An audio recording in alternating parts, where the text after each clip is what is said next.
More home buyers today are searching for fixer-uppers in order to be able to buy a house because that seems to be the only way a lot of people can actually afford it in 2025. In fact, according to some new data from Realtor.com, the amount of home buyers who are looking for fixer-uppers has gone up significantly compared to 4 years ago. The keyword searches for the word fixer-upper have more than tripled since 2021.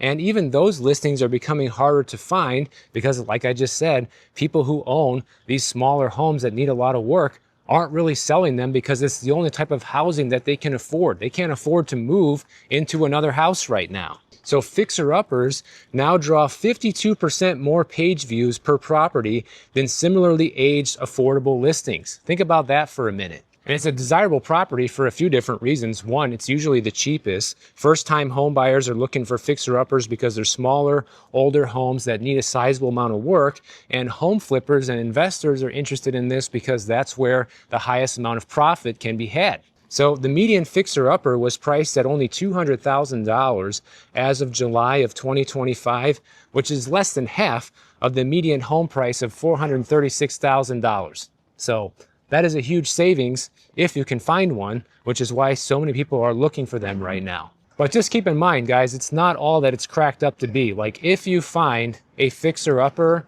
you are getting yourself into a world of problems, and you have to understand that from the get-go.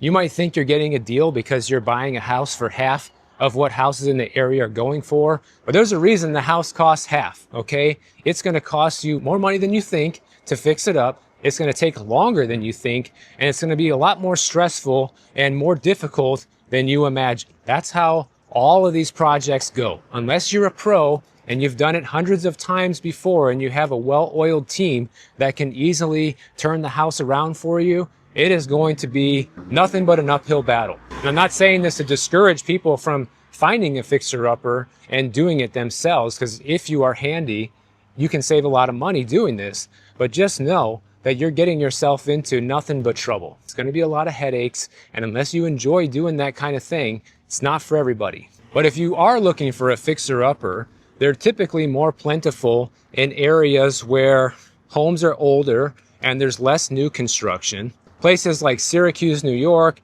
Toledo, Ohio, and New Orleans, Louisiana saw the highest share of fixer-uppers, while Memphis, Tennessee, Boise, Idaho, and Las Vegas saw the lowest amount of fixer-uppers. And a fixer-upper is essentially defined by a single-family home that is at least 20 years old, listed at a price per square foot below the median for that zip code, and is marketed as needing repairs or TLC. That's essentially a fixer-upper. Also, another thing you have to keep in mind is if you want to buy a fixer-upper, it can be a lot more difficult to close on a property like that due to inspection problems, and maybe nobody will finance the property, for example, until there's a new roof on it. So guess what? You're gonna have to have that done before having the house purchased. So have fun working that out with the seller. You can see right behind me, they got a fixer-upper going on. Look at the crew of people that it takes to fix up these houses. They got like 10 guys there working on this house right now. In fact, inspections and repair issues are the top reason that home sales fall through when people are looking at buying a fixer-upper. And really, that's the number one reason all home sales are falling through right now, according to the most recent Redfin data. But that goes back to things being too good to be true, guys. When you see a house listed for far below the market value in the area, there is a reason for that. There are liens attached to the property. There are unresolved permitting issues. There are major expensive repairs that can require, might even make more sense to demolish the entire house and start from scratch. These repair costs can be so high. So you got to understand what you're getting yourself into if you're going to go for one of these fixer-upper properties. And that's why, kind of summarizing everything that I talked about with how expensive it is to own one of these condos in Miami, to the down payments and how much those have ballooned, the mortgage payments ballooning, owning a house is not the American dream anymore, guys. It really isn't. The goal should be freedom above all else. Financial freedom is going to allow you to live whatever kind of lifestyle that you want. And if homeownership is a part of that one day, fine, that's great.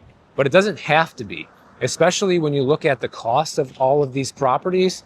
It's not worth it in most cases. It's going to be a hindrance on building wealth, not a contributor. Home values have hit their maximum peak right now, and that's why they're coming down in so many areas across the country, because affordability is at the lowest level it's been in decades. And the only way these homes are going to get sold is if the prices come down. So building wealth with a house right now is not the name of the game. Building wealth in general should be the name of the game, which means you're going to have to look at alternative choices. So if you guys enjoyed this video, make sure you subscribe to the channel. If you do still want to buy a house or you need to sell one, make sure to use my link down in the description below. I can get you set up with a real estate agent in all 50 states across the country. It's 100% free for you to use, and it helps the channel. So if you use it, I appreciate it. And if you don't want to wait for my next video to come out, check out this one on the screen right over here, and I'll see you in the next one.